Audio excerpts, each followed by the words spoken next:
Assalamualaikum warahmatullahi wabarakatuh. Ada cerita yang menarik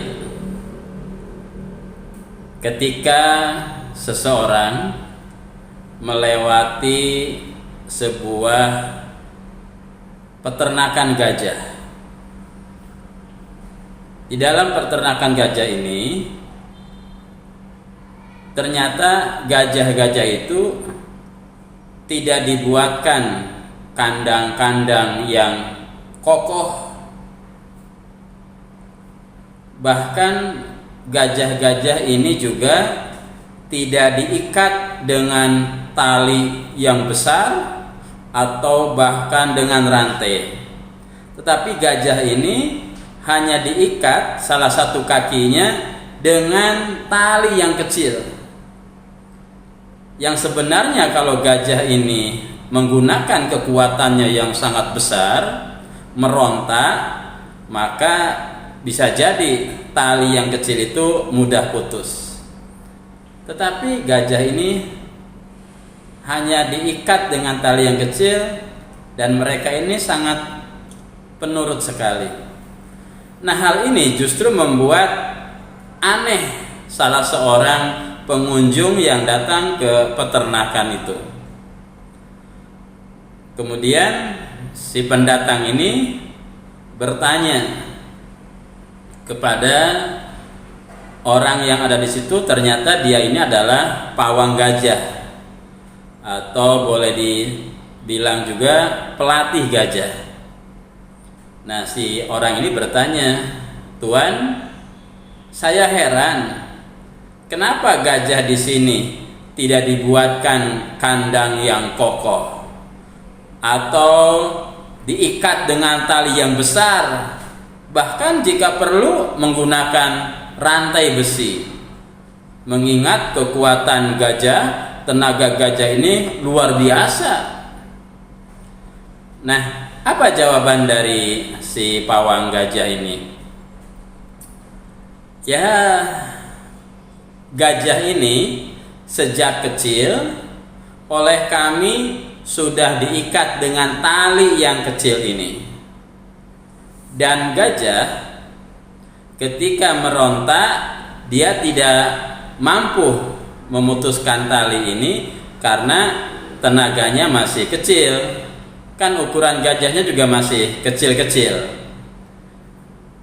Tetapi kebiasaan gajah sejak kecil ini yang ingin melepaskan dirinya dari ikatan tali yang kecil tidak mampu, maka sampai menginjak dewasa pun masih tertanam dalam pikiran gajah itu bahwa dia selamanya tidak akan bisa melepaskan dirinya dari ikatan tali yang ukurannya sangat kecil dibandingkan dengan tubuh gajah.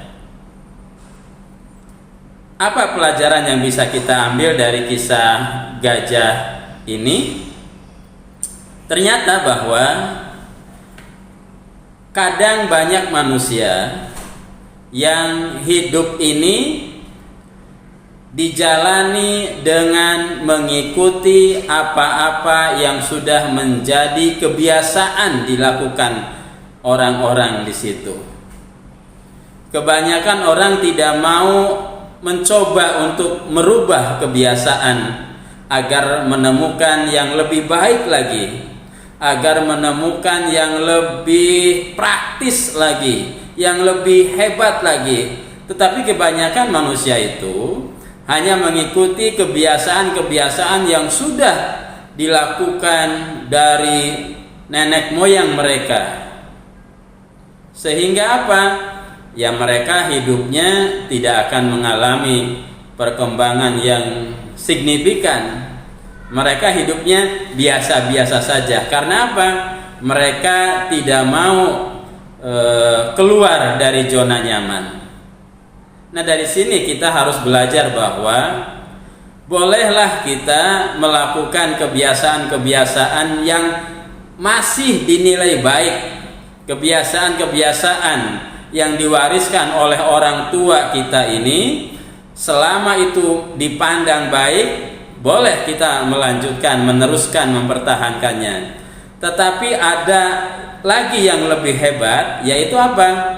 Kita melakukan hal-hal yang baik itu dengan cara-cara yang berbeda.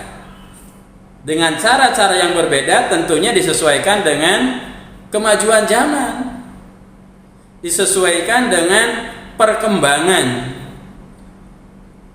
Contoh umpama, ketika zaman dulu orang memotong kayu menggunakan gergaji manual, menggunakan tangan, ya, apalagi kalau membelah kayu yang besar.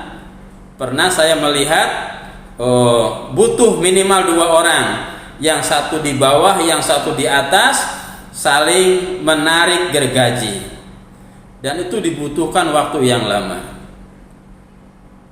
Nah, kebiasaan ini tujuannya sama, membelah kayu, tetapi bisa kita berpikir bagaimana mencari cara-cara yang praktis, cara-cara yang lebih baik, cara-cara yang lebih ringan untuk dikerjakan, tetapi menghasilkan minimal kualitasnya yang sama. Maka sekarang sudah ada gergaji yang menggunakan mesin, cukup 1 orang, kemudian pengerjaannya juga bisa cepat selesai. Nah, hal-hal seperti inilah yang perlu kita gali terus, bagaimana kita melakukan inovasi-inovasi di dalam kehidupan ini, sehingga kehidupan yang kita jalani ini tidak monoton, tidak begitu-begitu saja, tetapi kita akan mendapatkan kehidupan yang lebih baik, kehidupan yang lebih senang, kehidupan yang lebih praktis. Seperti kita merasakan sekarang, banyak sekali inovasi-inovasi yang luar biasa yang kita rasakan. Seperti kalau dulu pergi ke Surabaya umpama, menggunakan mobil butuh kurang lebih 14 jam, sekarang sudah ada pesawat. Dulu kakek-kakek kita, ya, berangkat ibadah haji butuh waktu 6 bulan karena menaiki kapal laut. Sekarang hanya butuh sekitar 8 jam sudah nyampe dari Jakarta ke Arab Saudi menggunakan pesawat terbang. Inilah inovasi-inovasi yang mestinya bisa terus kita kembangkan agar kehidupan kita ini lebih baik.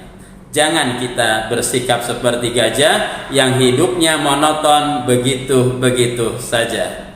Mudah-mudahan cerita ini banyak manfaatnya. Billahi taufiq wal hidayah. Wassalamualaikum warahmatullahi wabarakatuh.